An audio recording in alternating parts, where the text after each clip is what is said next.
வணக்கம் நண்பர்களே. இந்த வீடியோவில் நம்ம டிஸ்கஸ் பண்ண போகிற topic it's all about Sai Sudharsan. அவருக்கு இன்னொரு ஒரு ஆப்பர்ச்சுனிட்டி கொடுத்துருக்காங்க இந்த டெஸ்ட் சீரிஸில், எஸ்பெஷலி இந்த 4th test match. First test மேட்ச்சில் ஃபர்ஸ்ட் இன்னிங்ஸில் சரியாக விளையாடல, செகண்ட் இன்னிங்ஸில் ஒரு யூஸ்ஃபுல் 30 அடிச்சாரு. அதுக்கப்புறம் அவரை ட்ராப் பண்ணிட்டாங்க.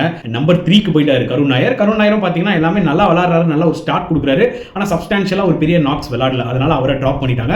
Which was not fair. இன்னொரு ஆப்பர்ச்சுனிட்டி அவர் கொடுத்துருக்கலான்றது என்னோட ஒரு point of view. But Sai Sudharsan இந்த கிடைச்ச ஆப்பர்ச்சுனிட்டியை சூப்பராக யூஸ் பண்ணிட்டாரு தாங்க சொல்ல முடியும். ஒரு ஃபைட்டிங் 61, நிஜமாவே அவருக்கு ஒரு லைஃபும் இருந்தது. ஜேமி ஸ்மித் வந்து பார்த்தீங்கன்னா ஒரு பழமான கேட்சை விட்டாரு.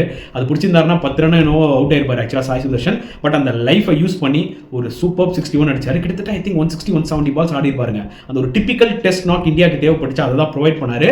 ஆனால் இவ்வளோ ஹார்ட் ஒர்க் பண்ணிட்டு தேவையில்லாமல் ஒரு லூஸ் ஷாட் ஆடி, ஒரு புல் ஷாட் ஆடி கேட்சை கொடுத்துட்டு போயிட்டாரு. லிட்டரலி இங்கிலாந்து கிட்ட மேட்ச் கொடுத்துட்டு போயிட்டாருன்ற மாதிரி எனக்கு ரொம்ப வருத்தமாக இருந்தது. ஏன்னா ரிஷப் பண்ட் அப்போ தான் இன்ஜுரி ஆகி போனார்.